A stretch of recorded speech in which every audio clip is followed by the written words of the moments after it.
السلام عليكم ورحمة الله وبركاته. أهلا بكم أصدقاء، يا رب كلكم تكونوا بخير.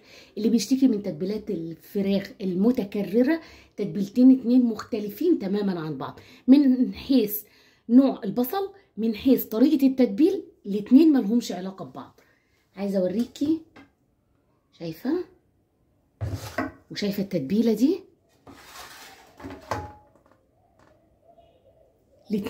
والاتنين حكاية، واحدة بالحليب والتانية بالطماطم. الطريقة المقادير موجود على قناة مطبخ أكلة وسهرية.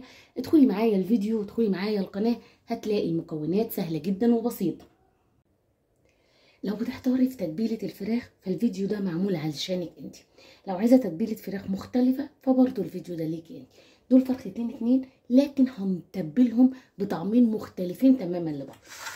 ممكن الفراخ ممكن فرخة واحدة وحضرتك تقسميها وتتبليها. طيب، محتاجة بصل أبيض وبصل أحمر. عشان تتبيلها هعملها بالبصل الأبيض وتتبيلها هعملها بالبصل الأحمر. ومحتاجة فلفل أخضر وفلفل أحمر عشان برضو نفس التتبيلة هعملها بالفلفل الأخضر وتتبيلها هعملها بالفلفل الأحمر. ومحتاجة نوعين من البهارات القوية، يعني ذو الرائحة النفاذة. زي ايه مثلا؟ ده لسه فرمه حالا، فلفل أسمر ومعاه قرنفل. عايزه اقولك الريحه ملهاش وصف. وجوز الطيب للتتبيله التانيه، وطبعا روز توم. اول حاجه هنعمل التتبيله الاولانيه. اول تتبيله هنعملها بالبصل الابيض. هنقطع في الكبه كميه محترمه طبعا على حسب عدد الفراخ. انا عامله هنا 4 بصلات وهقطعهم اي تقطيعه هم هيتفرموا في قلب الكبه. التليفون ما صورش لقطه الفلفل، ده فلفل بارد وده فلفل سبايسي. عايزه نوع واحد من الاتنين تمام، مفيش مشكله خالص، لكن انا عملت ميكس من الاتنين. طيب، هفرم المكونات دي من غير اي اضافات. انا ما ضفتش اي حاجه غير الفلفل على البصل، مش هنعمها.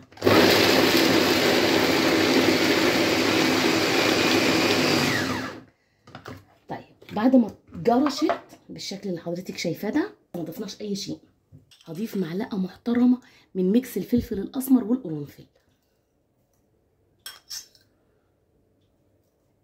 مش هعتمد في التتبيله على البهار ده بس، مش هضيف اي حاجه تاني. ربع كوبايه من الزيت، معلقه محترمه من الملح. ضيفي ملوحه الفراخ، يعني تمليحه الفراخ. وهرجع افرم الكلام ده كله فرمه بسيطه تاني.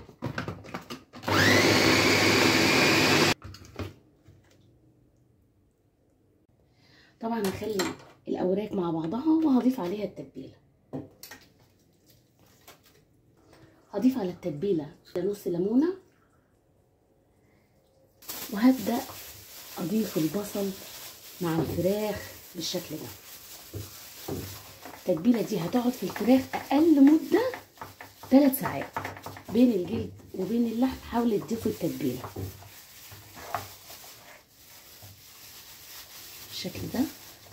عايزه اقول لك ريحه القرنفل والفلفل الاسمر وهم خطيره، ريحتها حلوه قوي. اهم مكان هو المكان ده، بيتبل اللحم وبيخلي الفراخ طعمها تحفه. طبعا هتتبليها من الناحيتين الاتنين بالشكل ده عشان تضمني ان الفراخ اتبلت من كل مكان. في التتبيله اديتها طعم مش طبيعي. نسيبهم بقى الاتنين يعيشوا مع بعض، التتبيله تعيش مع الفراخ والاتنين يعملوا ميكس رهيب.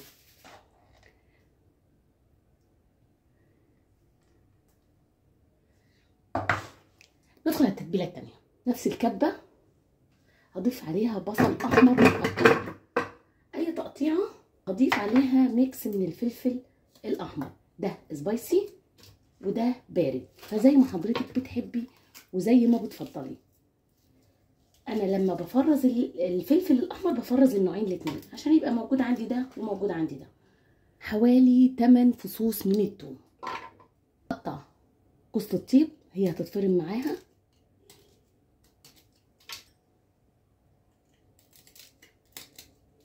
هي بتتقطع وهتتفرم في قلب الكبه.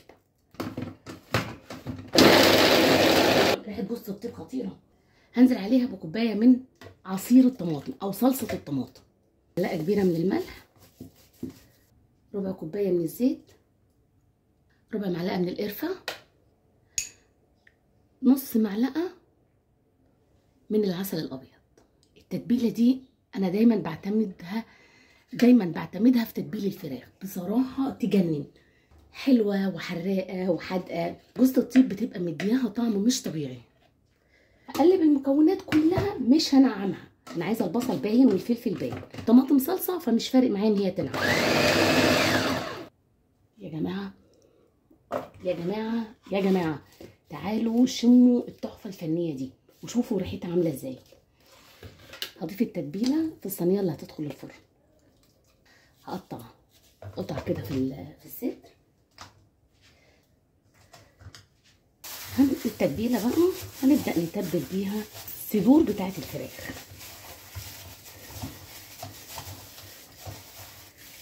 زي ما قلت لك التتبيله اقل مده تقعد فيها الفراخ 3 ساعات. ريحه القرفه القرفه ريحتها حلوه قوي مع الفلفل الاحمر مع جوز الطيب. يا جماعه جوز الطيب دي حكايه فعلا.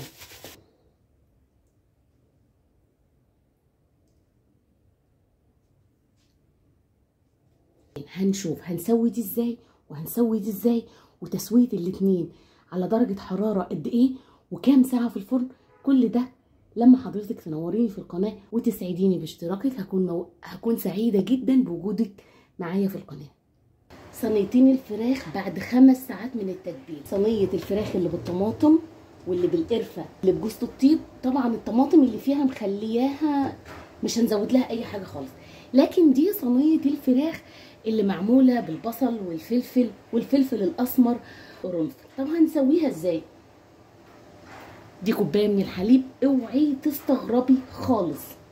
معلقه من الملح، ربع معلقه من البهارات اللي احنا ضايفينها على الفراخ، وهقلب البهارات مع الملح وهبدا انزل على الفراخ. اوعي تستغربي من التتبيله دي، قلتلك هتجربي تتبيله عمرك ما جربتيها قبل كده. هتستوي في اللبن وهتشوفي طعم الفراخ بتتبيلتها عامله ازاي.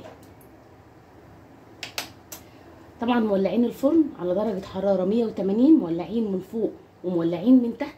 هندخل الفراخ على فرن سخن جدا، لكن قبل خطوه دخولها الفرن لازم ورق ألمونيوم عشان نضمن سوى الفراخ من غير ما تتحرق. فيها غطا محكم جدا. هتفضل في الفرن حوالي ساعة وربع لحد لما تستوي، ونشوف تسويتها مع بعض عاملة ازاي. أول وصفة في الفراخ